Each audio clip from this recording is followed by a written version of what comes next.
In 1787, the United States already existed. Independence had been declared. The war had been won. The British Army had left American soil. On paper, the revolution had succeeded, but victory did not create stability. By the mid-1780s, the United States was not a strong republic. It was a fragile experiment. The revolution had removed British authority. It had not replaced it with something durable. The problem facing Americans in 1787 was not how to gain freedom, it was how to preserve order without destroying liberty. The problem with victory. After the war ended in 1783, the United States operated under the Articles of Confederation. The Articles had been written during wartime. Their purpose was unity against Britain, not long-term governance. Under the Articles, the national government was intentionally weak. There was no president, no national judiciary. Congress had no power to tax directly. It could request money from states, but it could not compel payment. This design was not accidental. Americans feared centralized power. They had just fought a war against it. Articles reflected a belief that liberty required restraint on authority. Too much power in one place invited tyranny, but restraint has consequences. A government without power. By the mid-1780s, the weaknesses of the Articles were undeniable. The national government could not pay its debts. It struggled to fund an army. Foreign powers questioned its credibility. Britain maintained forts in the Northwest Territory, arguing that the United States had failed to uphold treaty obligations. Spain restricted American access to the Mississippi River. The young republic lacked leverage.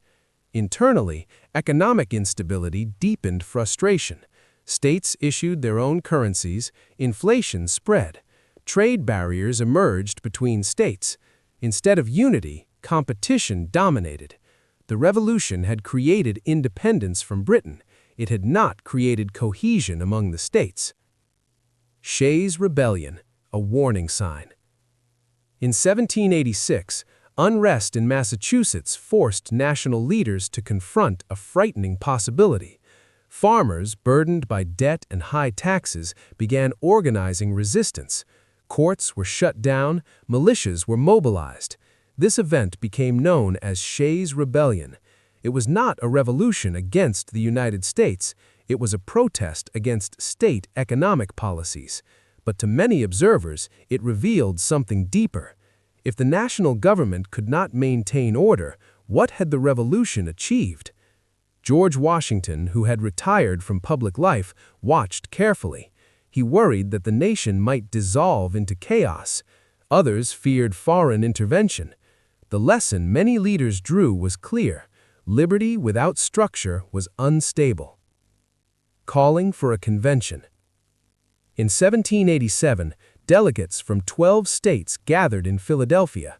Their official purpose was modest, revise the Articles of Confederation, but many arrived with broader ambitions.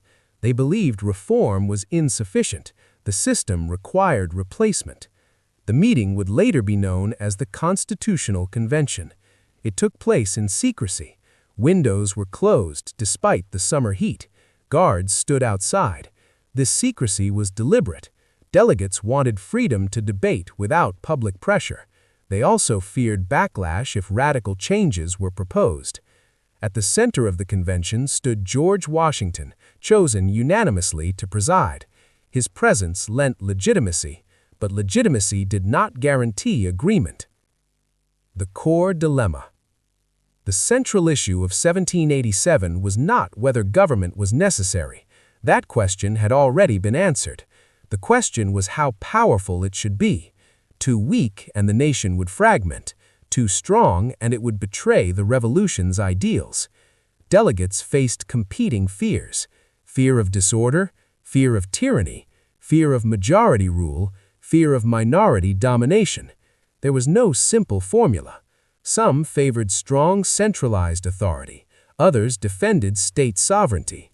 The debates that followed would define American political structure for centuries. The Virginia Plan. Early in the convention, a proposal known as the Virginia Plan was introduced. It called for a strong national government, 3 branches, a bicameral legislature based on population. This proposal shifted power toward larger states. Smaller states resisted immediately. They feared losing influence. In response, the New Jersey Plan defended equal state representation. The convention teetered on collapse. Compromise became survival. The Great Compromise. The solution was neither total population representation nor equal state power. It was both.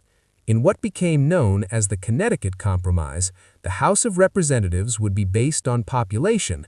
The Senate would grant equal representation to each state. This arrangement was not philosophically pure. It was politically necessary. Without it, the convention would have failed. Slavery and contradiction. No issue revealed the tension between ideals and reality more than slavery. By 1787, slavery was entrenched in several states. Some delegates opposed it morally, others defended it economically. The convention did not abolish slavery. Instead, it negotiated compromises. The 3/5 compromise counted enslaved individuals as 3/5 of a person for representation purposes. The Constitution protected the transatlantic slave trade until 1808. These decisions reflected political calculation, not moral resolution. The Constitution was a framework for union. It was not a document of moral perfection. A new structure of power. By September 1787, the delegates had produced a new framework. The United States Constitution created an executive branch led by a president, a legislative branch with 2 chambers, a judicial branch with federal courts. Power was divided. Authority was balanced. No branch stood alone. This system was designed not to eliminate conflict, but to manage it. Checks and balances were intentional friction. The framers assumed disagreement was inevitable. The Constitution aimed to prevent disagreement from becoming destruction. Not a final answer. When delegates signed the document, celebration was muted. The Constitution was not yet law. It required ratification by the states. Debate erupted immediately. Supporters argued it was necessary for survival. Opponents feared consolidated power. The battle over ratification would test whether Americans trusted this new structure. The Revolution had secured independence. 1787 would determine whether independence could endure.